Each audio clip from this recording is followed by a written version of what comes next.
Welcome to the USFA podcast, the official podcast of the U.S. Fire Administration. I'm your host, Teresa Neal.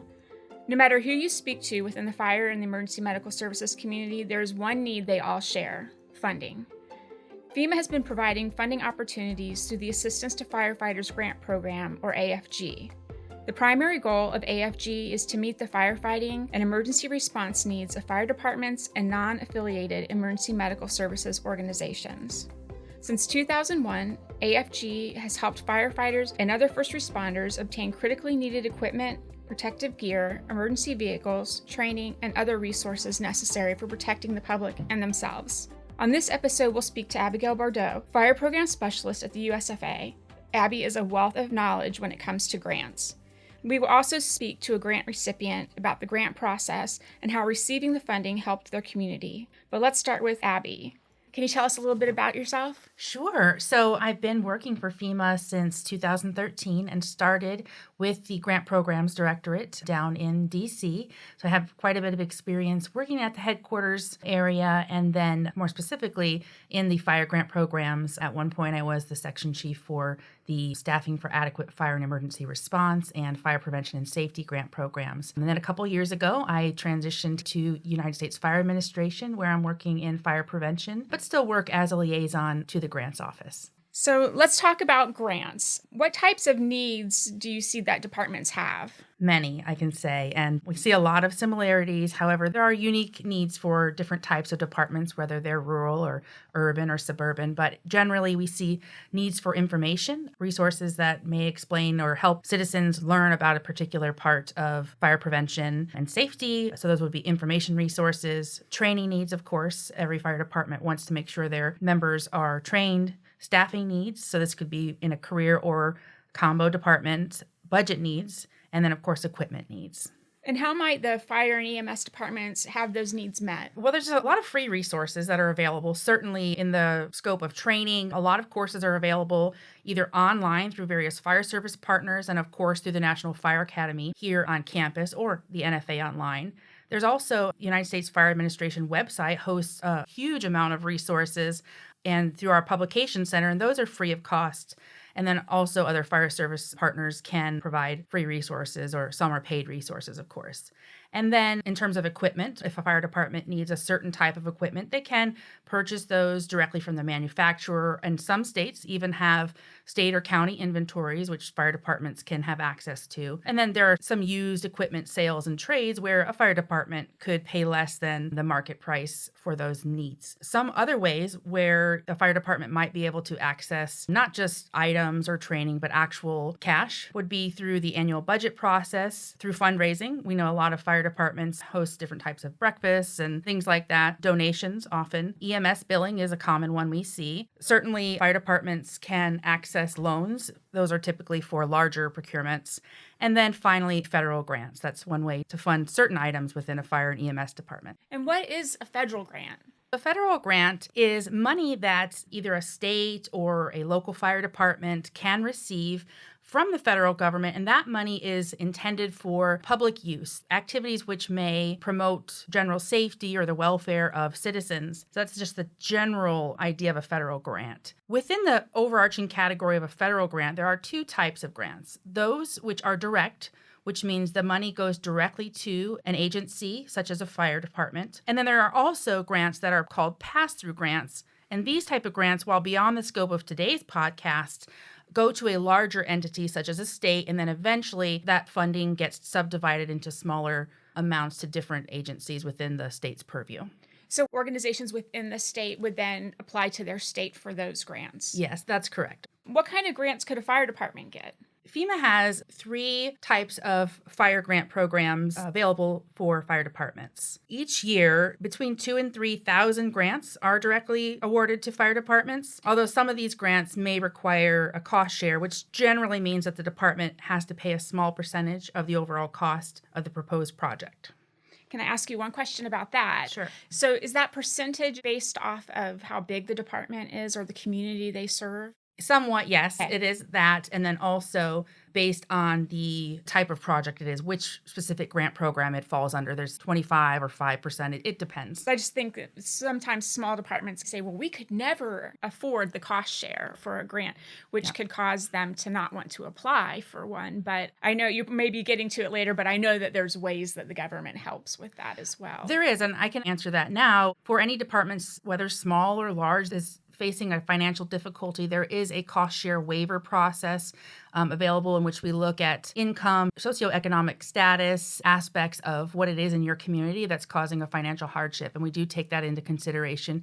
And some departments do have that cost share waived. And in that case, the federal government would fund the entire project of your grant. So assistance to firefighter grants, is that the umbrella of all grants that we're speaking about today, or is it a specific category? Well, it's kind of both. It would not be incorrect to refer to all three of these grants as assistance to firefighters grants, but within that, there is one that is actually called that, the Assistance to Firefighters Grant Program, or we would call it AFG.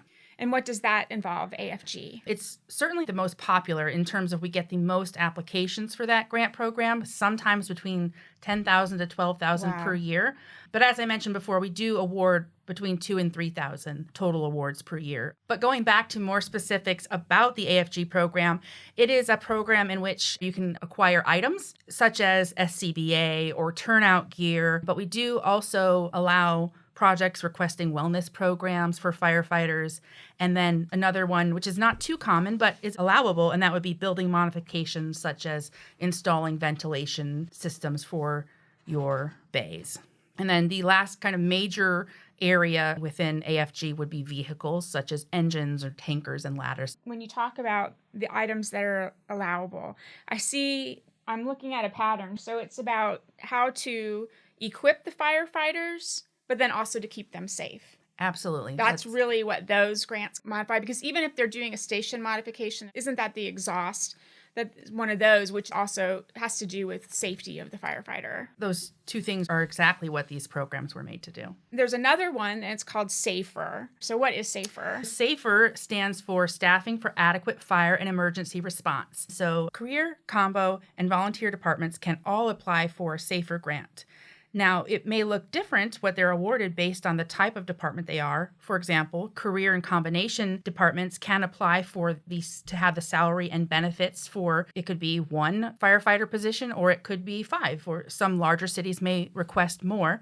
So they are actually just getting the salary and benefits, whereas combination and volunteer departments can apply for a wider variety of items. So it could be a retention project, could be stipends or incentives or tuition reimbursement for your volunteer firefighters, or the cost of recruitment and advertising and training, just as an example. The fire commissioner for Philadelphia, Adam Thiel, said that when they weren't comparing their data, data is important, even when you're doing a grant, and that for years, the city wasn't monitoring that well, which caused them to close some fire departments.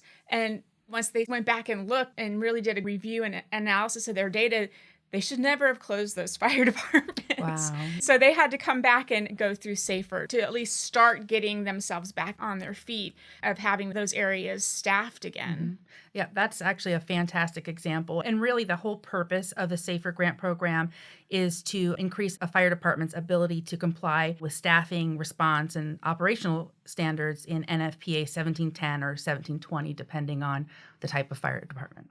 The last one is the fire prevention and safety grants. And I think this was one area that you worked in pretty extensively. So what about these grants? The fire prevention and safety grants, or FP&S as we often call them, are really an untapped potential. It is probably the least popular, if I could speak in terms of how many applications are received. A couple hundred per year is really all. The bucket of money is certainly smaller. It's only 10% of the overall AFG funded amount each year, but it does have the potential to have huge impacts. Within this grant program, you can apply for a number of categories, and I'll just go through them quickly. Community risk reduction, code enforcement and awareness, arson investigation, national, state, and regional projects, and then research and development. One that I really want to just mention here and is community risk reduction. One activity that you can apply for underneath this category is for a community risk assessment. And in subsequent years, you could apply for whatever that risk assessment identifies as needing mitigation in your community. You can then apply in later years for the funding to fill those gaps or those needs. It's a great way for fire chiefs to understand what their true risks are beyond just a fire risk, but an entire comprehensive community risk. What can a fire and EMS department request to buy with the grant funding? You said under AFG, they can get trucks. Mm-hmm. What other things? They're standing up a fire investigation program and they need the materials to do that. Is that something that they would request? Yeah, certainly. Within fire prevention and safety, that would be the grant program for this particular project that you mentioned. Sounds like it might be falling underneath arson investigation. We do provide through this program all the personal protective equipment that someone might need for that and other devices and that someone might need. We certainly want to focus on the safety of the personnel, including also training those personnel, especially if it's a new type of function within your fire department or entity. So absolutely, that's something that could be requested. So I do want to turn quickly back to the AFG grant program and give a good example. So say we have one department and another department. The first department has turnout gear that's 12 years old. And they're still using it, but it's outdated. And then we have another department that has turnout gear that's 18 years old. They're actually going to have higher priority over the other department. They could both have a need, but based on certain dating, meeting certain FPA codes, for example, the one department would get it over the other. So there's a lot of considerations, but all of those are included in the notices of funding opportunity. So those are the same for everybody and available online. And what are the general timelines for grants? It's about a 9 to 10 month application process. Let's just say you start in January. You may be funded and receive it until September. Correct. All awards are always made by September, and that happens to be, if you're familiar with federal fiscal years, they do all have to be made by September 30th each year, sometimes a little sooner. But generally, the AFG grant application opens first, usually sometime October, November, December. And then after that Assistance to Firefighters grant application closes, about 30 days they're open, then the next two grant programs will run. The United States Fire Administration does post those open season dates on our website, but the best place to always get that is on the FEMA grants website, and that is www.fema.gov/fire grants. And do you have any tips you could give departments that may be thinking about applying for a grant besides apply often? Apply every year. No matter what, you should apply every year. Well, that is true. And certainly I have heard that in the past with someone saying, I didn't get one last year. And I just want to encourage those who maybe have applied, or this may be your first time.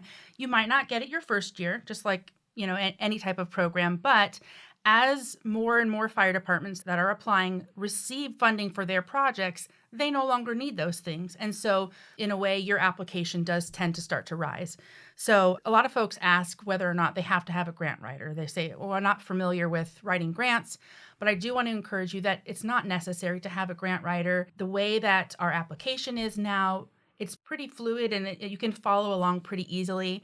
There are certainly folks that will help you along the process, and the grants website does host a lot of webinars to walk you through each step-by-step process in the application.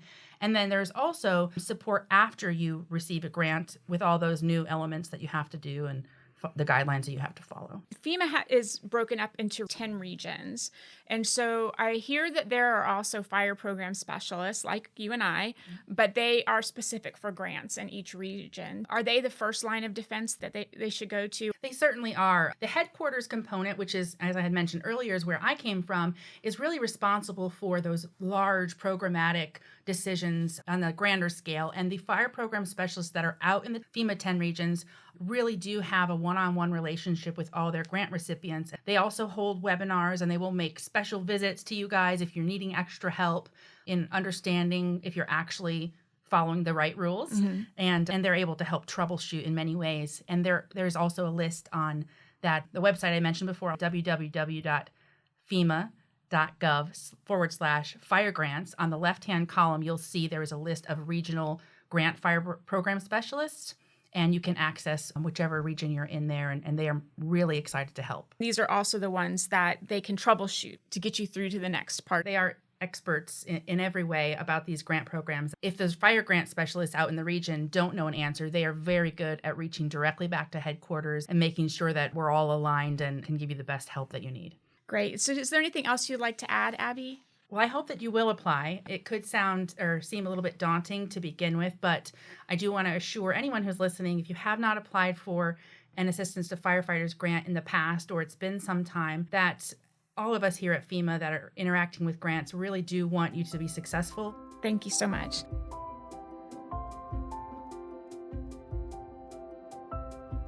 So now we're going to speak to somebody who has received a grant. This is Rebecca Clark. She's a community outreach risk reduction specialist from Poudre Fire Authority at Fort Collins, Colorado. Welcome to the podcast, Rebecca. Can you tell me a little bit about your department? Yeah, thank you for having me, Teresa. So Poudre Fire Authority covers a 230 square mile area. We have a population of about 212,000. Inside of that, we also have a population that's changing between 18 to 25,000 a year because we have Colorado State University in our district as well. We have 14 stations, 12 of which are staffed full-time.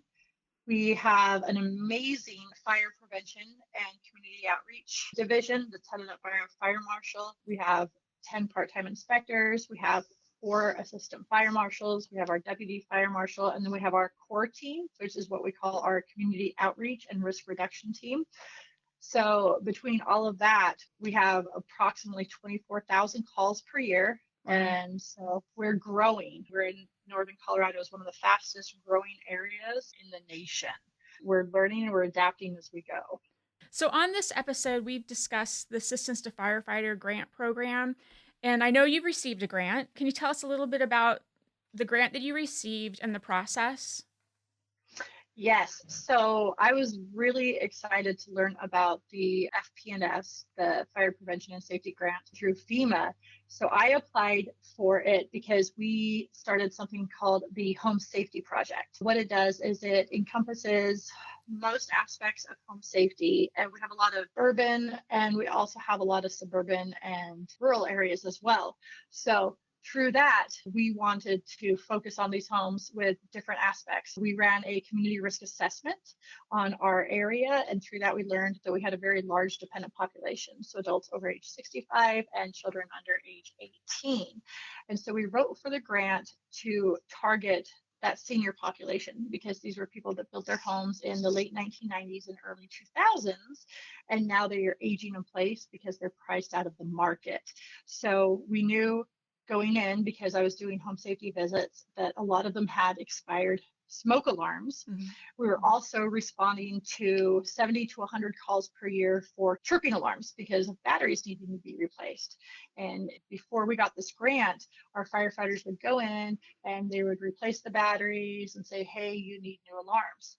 And so when I found out about the FP&S grant, I wrote it to focus on this senior population with expired smoke alarms or with battery operated alarms, because we wanted to change them all to the 10-year worry-free alarms, because we wanted to be able to show that we were responding to fewer calls for chirping batteries. We had less falls in our senior community as they didn't have to get up on ladders anymore and change the batteries.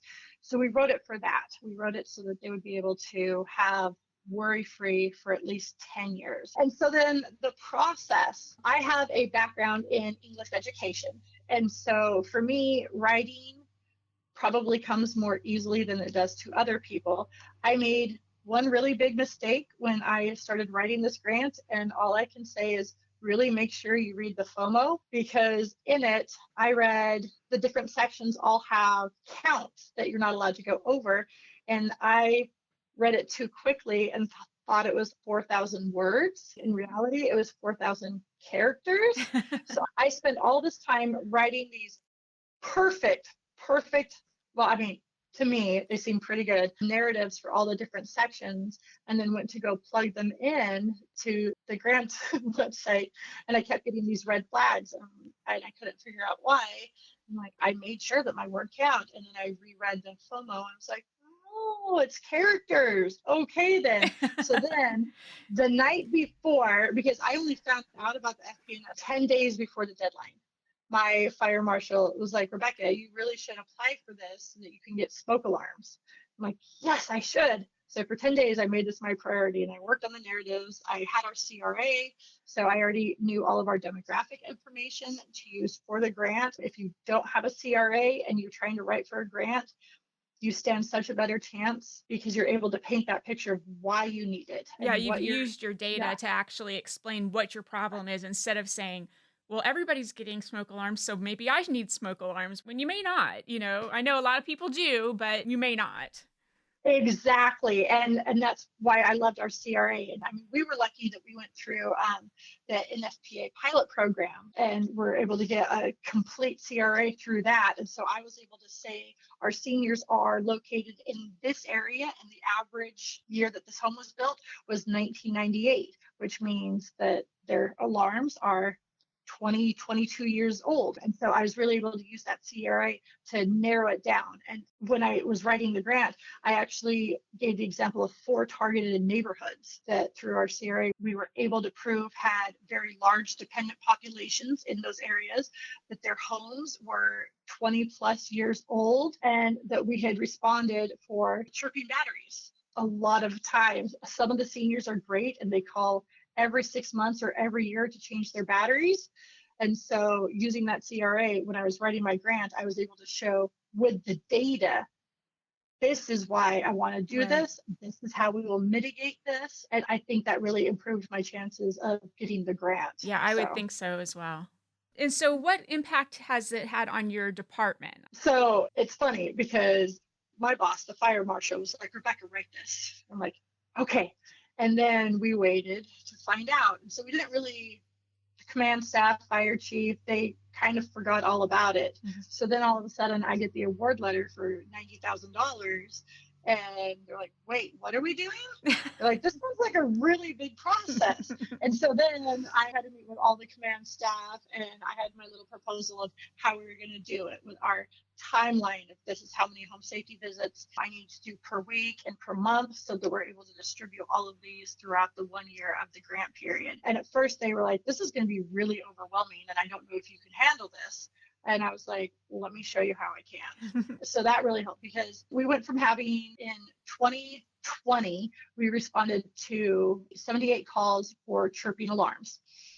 And then in 2021, the first half of the year, we'd already responded to over 40 for chirping alarms. Okay. And then we got the grant in August. We rolled it out in September. And instead of just responding for chirping alarms, now when we would get a call for chirping alarms, it would go through me, and I would go and change out all their smoke alarms with the 10-year worry-free ones. So we actually only had 7 calls for chirping alarms because we pushed this out to our senior population like crazy through social media, through Nextdoor. Our town collaborated with us on a commercial that they were running on their local station, and then word of mouth. As soon as one senior, I changed the alarms in their house, I would get a call from 10 of their friends. Right. I went through like 500 business cards in 3 months, and it was just great. And our calls for batteries went down because instead we were being proactive and going into their homes and replacing all of their alarms with the worry-free ones that have the built-in batteries. My other question was, what was the impact on your community? But you kind of talked about that. But can you talk a little bit about how that interaction with this high-risk group went? I'm sure that the fact that you went through 500 business cards, that shows that they want to be able to have that connection, and they want to be able to have someone to call if there's an issue, but also that they trust you. I mean, you don't ask for business cards from people or let people into your home if you don't trust them. You're right. The reception from it was amazing. And not that I need accolades, but this high risk population loves to write letters. And so our fire chief was getting multiple letters and emails. Oh my gosh, Rebecca was so great. She did such a good job and she was so professional. And thank you guys for having this grant program. A few people would be like, so you're telling me it's really free? I'm like, yeah. They're like, but what's the catch? I'm like, there's not a catch. We just want you to have good smoke alarm stuff for free. You're right. Like, yes, it's for free. And I'm like, we got this grant through FEMA that allows us to do this. It's completely free. And so the reception for this high risk population was amazing. They loved the peace of mind. It'd be so great when I would go into homes that still had both spouses, and the husband would be like, yeah, she doesn't want me getting on a ladder anymore. And I'm like, well, I agree with her. Right. I'd much rather me be on a ladder than you be on a ladder. So the impact on this high risk senior population has been great because we're reducing the need for them to change their batteries, period. We're reducing the number of nuisance alarms that they get, and they have such a greater peace of mind. And one of the things that I wanted to be able to collect during this grant period was data, because I love data. So I actually created this form that I would fill out at every home safety visit I went with that had demographic information as well. So it'd have, how old are you? Is anybody a veteran? And friends suggested the veteran status in case I wanted to write for a grant through The VA.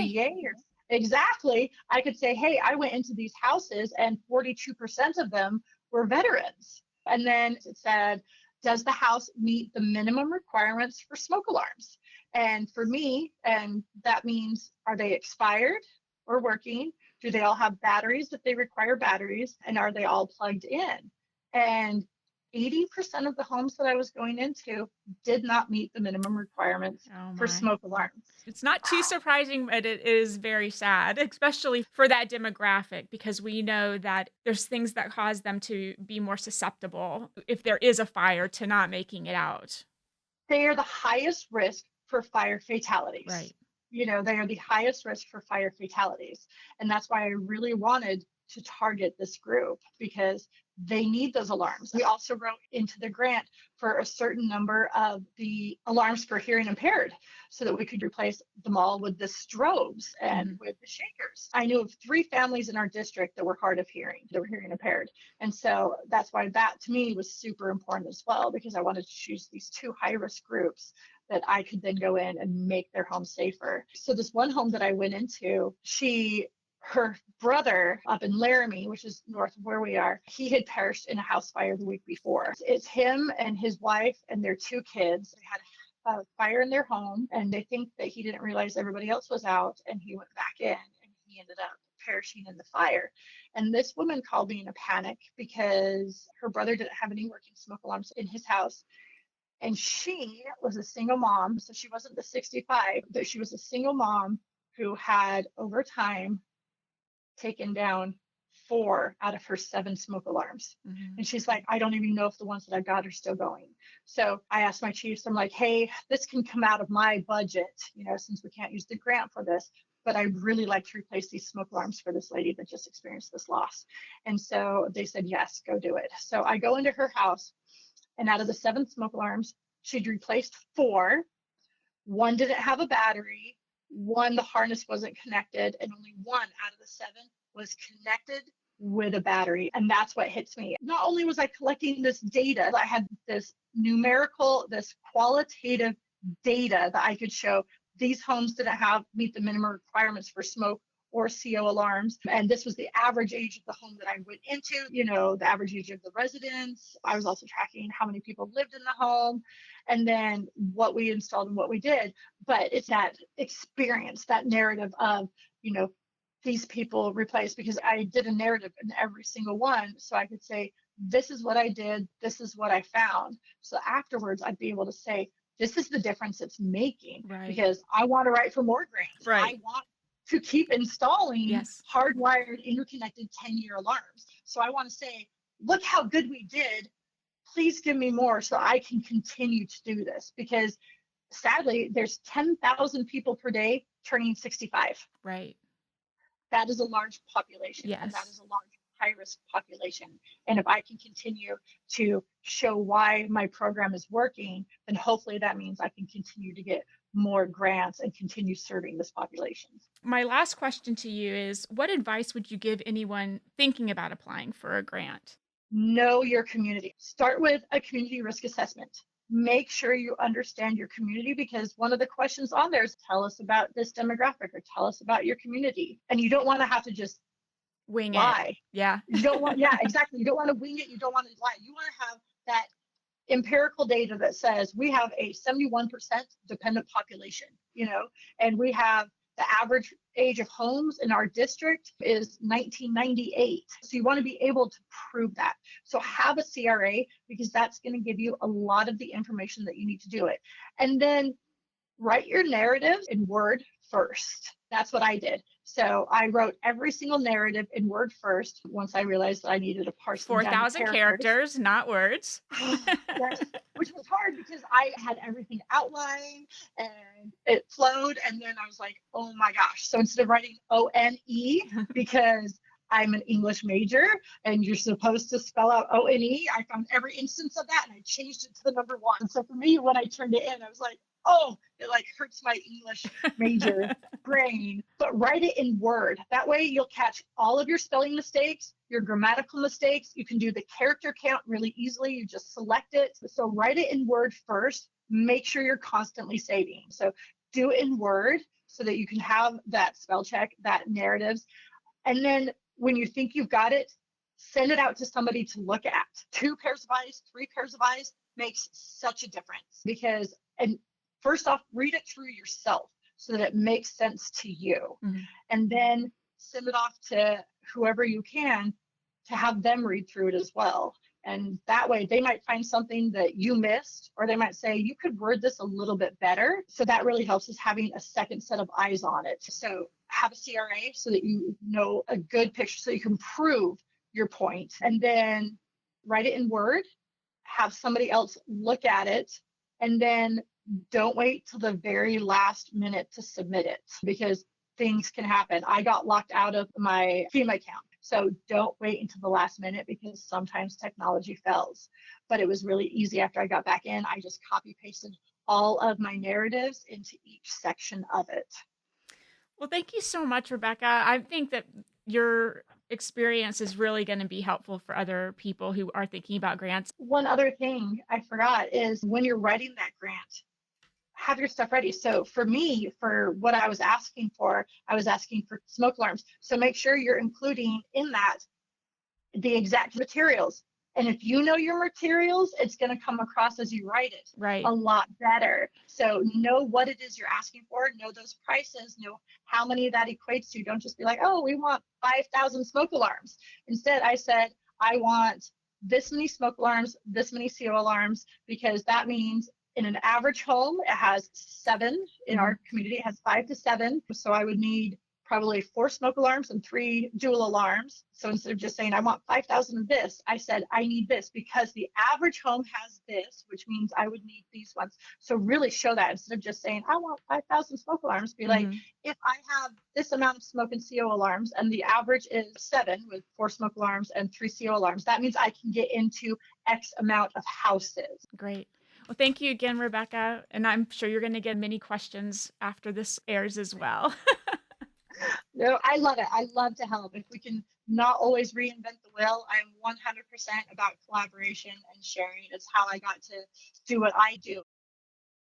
Thank you for listening to the USFA podcast, and thank you again to our guests, Abby Bordeaux and Rebecca Clark. If you want to learn more about grants, go to FEMA.gov/fire grants. One word. We would love to hear from you. Who do you want to hear from? And what topics should we begin to discuss? Do you have a story that you want to share? Just email us at FEMA-USFApodcast@FEMA.dhs.gov. And don't forget to subscribe to our show on Apple or Google Podcast. New episodes are available on the 3rd Thursday each month. But if you've missed an episode, you can always listen to it on demand. And you can find us at usfa.fema.gov or at USFire on social media. Until next month, stay safe.